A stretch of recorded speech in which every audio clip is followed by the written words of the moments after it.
Dear Tyler, good morning. How you doing? I hope you've really been good.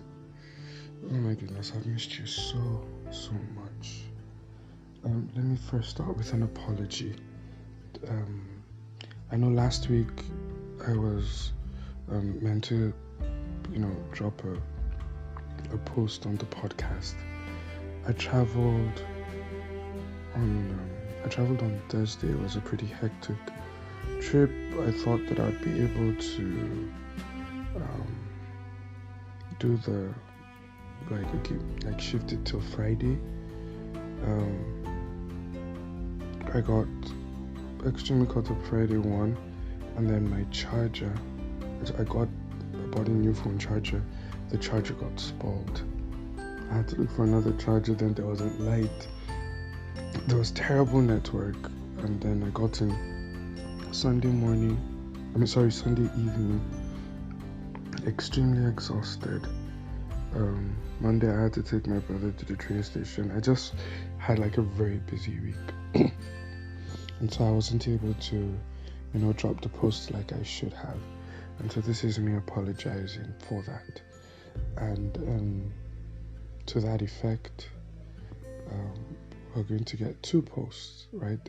So doing this one today, and then you're also going to get another one tomorrow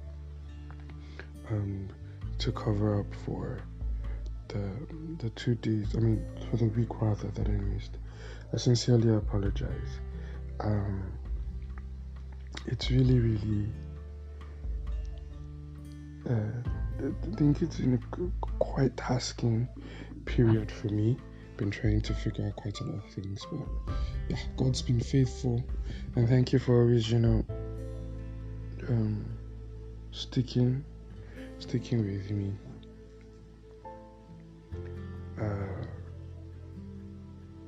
So that's my apology. I traveled to Zaria last week, and it was an amazing time. Especially, going back to the roots of where I basically was all this while, or how best to put it, the root of where a lot of my life was fashioned, was formed. Anyway, so this is how it started, right? So, for this period, for the next how many days, I don't know, I'd be having diary sessions, right? Diary sessions. Now, when I started Dear Tyler, it was not just in an attempt to share what certain knowledge you get, or what I've learned over time, or dropping nuggets of wisdom. It wasn't just that, but then also having personal moments, being able to share experiences, real life experiences, certain things that would be termed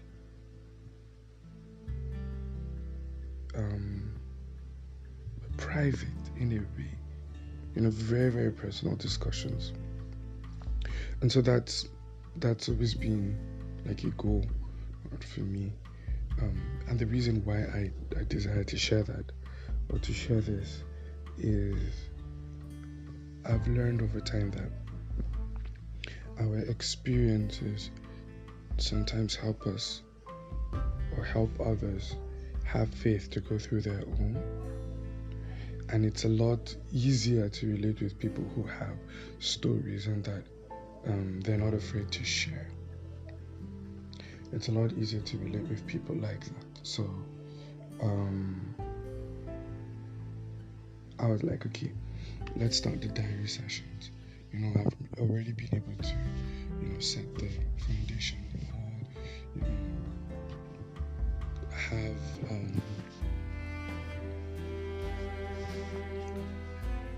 a certain yes, and consistency to your life. So, since we've done that, I feel I know you, though it's a little bit it's kind of strange to say that, but yeah, let's say that I know you, and we've introduced ourselves. Been introduce to ourselves. Sure. But I'm sure you get the whole picture. Right, so these diary sessions are personal stories of mine. Some would be history, some would be present occurrences, right? Things that actually do happen, or things that happen, recent happenings, yes. Maybe certain things that I'm going through, but then just having that opportunity to be able to talk, to be able to share, and to do so, to express myself, right? So we're starting today's diary session, and so I think it would be nice to use my Zaria experience as part of my diary session, right?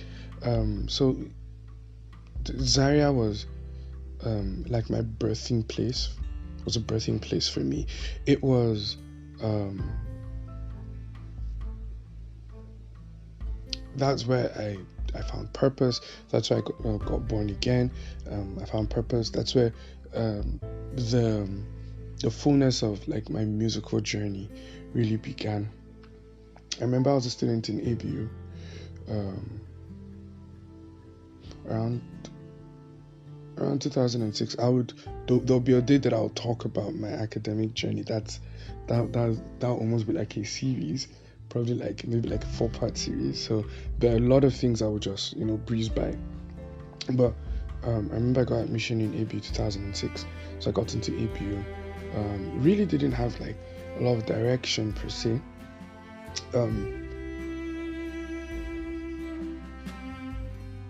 I knew I had the consciousness of God. I respected him. Didn't have the relationship, but I respected him. But my desire while going into school was to enjoy life, pure cruise.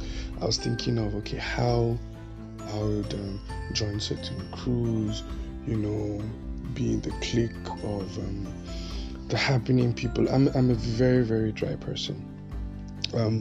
So I was thinking that I would probably, join the clique of the bad guys, have the ladies around, go for gigs, parties and all.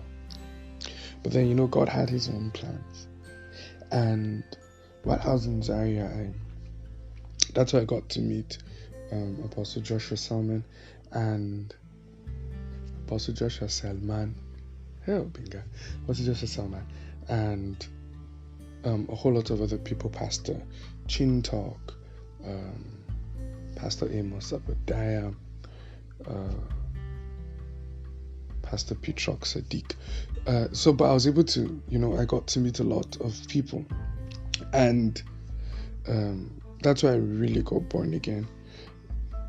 And within that period, that within 2006 2010, there was like a major revival that was going on in Zaria. It was so amazing. Like, you'll see people in clusters praying, people really pressing into the things of God. It was such a beautiful experience, and for me it is a privilege to be a partaker of that experience itself.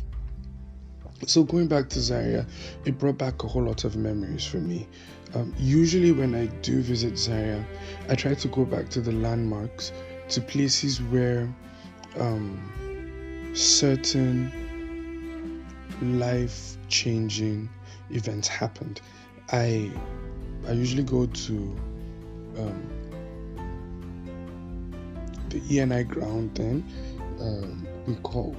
Some of us call it slaughterhouse because a whole lot of people got slain in the spirit there. But I would just go there, and then I would sit on the slab where apostles used to sit and counsel people. I used to go back to the ground where now they've built a school, but then I'll just go to that location where I actually gave my life to Christ. I'll go over to the tree where I made a dedication to God that if he taught me how to play the guitar, that I'd play for him all my life. I just go back to all of those places because they bring back a whole lot of memories for me. I once tried going back to the house where I stayed in. It was a very terrible period of my life. That time it was like really, really hard, struggling to eat, struggling to, for needs to be met. It was just a very hard time. But they've demolished the building. It was just like, it was just a single room. The room had no window, just a door, a wooden door that used to shake, facing the road. And so Zaria can be very, very dusty. The weather in Zaria could be termed as epileptic. It could be anything at any time, honestly. That's just the funny thing about Zaria. It could be anything at any time. And I remember the door, because it was a wooden door, it's like they just put planks and then they just nailed them together so they're like spaces. So when dust comes, my room didn't have light. It was, Father God. So I used to try to visit all those places, just go back to the places where, like I said, life transforming events occurred. And so I was back in Zaria, and I had a ministration there. It was awesome. I went to Koinonia in Zaria. It was nice meeting the brethren there.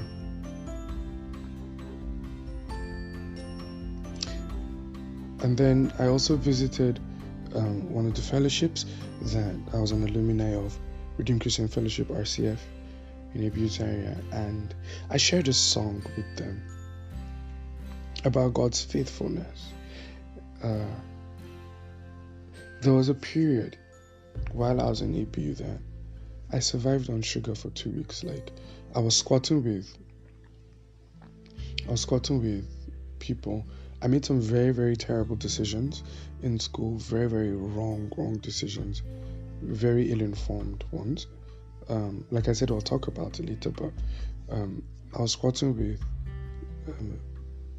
with people, and they had really done a lot for me. Sometimes there were days where, because I would spend a whole lot of time in prayer or maybe rehearsing, I'd come back to the room late, they would lock the door, they would be sleeping, and so this was it. If I wanted to sleep in the room, I had to be there before they slept. Once they slept, I had to go back to the chapel and either do an all-night or sleep outside or something. And because I was squatting, I didn't really want to inconvenience them. And I always had this issue about cooking, especially the fact that it wasn't my room. So sometimes, yes, they used to give me food, but sometimes once they just start cooking, I'll just walk out, I think there was a period where they went on break or they traveled, the people I was squatting traveled, so it was just me in the room. And there was no food there, and they had sugar, and so for like 2 weeks I'll just lick sugar and do my stuff like that.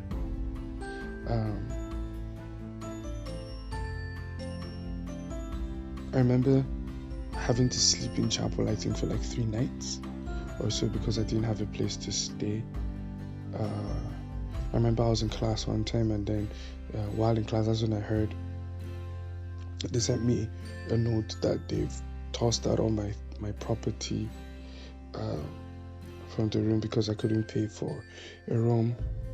And just going back to Zaria and thinking how God had kept me through that time and where I am at this moment. It was a very humbling experience. Naturally, I'd have sang something else, but then I just had to sing that song, and it left a very deep impression in the hearts of the people. What I'll do is I'll record the song. I'll probably put it on my YouTube page so that you guys could listen to it. I'll just do it with my guitar. And it was also nice that I went back with Ruby. Now, Ruby is the name of my guitar. My very first guitar, I bought the guitar in 2007.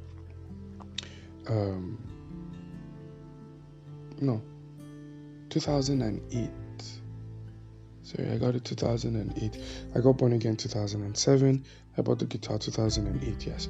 So my very very first guitar, and it was such a nice experience carrying that same guitar that I used way back then while in ABU, writing songs and singing the songs and doing all of those. It was beautiful to still be able to minister with the guitar. So I'm going to use Ruby. I'll post it on my YouTube page. It's been a while I posted anything on YouTube, but I'll do that so that you guys can listen to it. And so back to the whole story. So thinking about where God now has brought me, thinking about the days of struggling, I would have never thought, ever thought that I would make it through those periods. I'm not where I want to be, but I cannot deny the fact of God's faithfulness. God has been extremely, extremely faithful.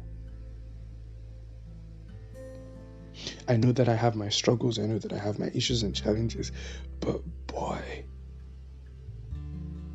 when I even look at my pictures, and I look at my former pictures, I'm like, oh my God, Jesus Christ. Like, how was this guy even living? I felt like a stick. I looked like a stick. It was... And so, being able to share those experiences with people there, I could sense the encouragement that they got. I shared a little bit of the challenges that I had. Like I said, I'll share it with you. I spoke to quite a lot of people, just had little conversations here and there. And I promised myself that I would definitely be visiting Zaria often. One, to reminisce and to relive those moments, those precious moments, but then to be able to also encourage others. This is my mantra in life, right? This is what I live by. This is what motivates me as an individual. And I've always had this motivation, even as a kid, that the glory of my life is not seen in what I achieve, but in what others achieve because of me. Either because of me or through me. I am people-oriented, super people-oriented. I'm thinking about how people grow, how people experience certain things, right? So for me, I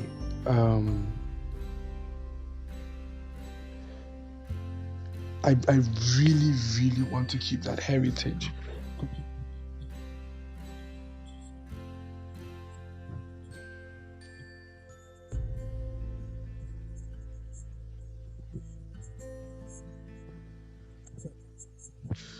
So I promised myself that I would definitely visit Zaria often.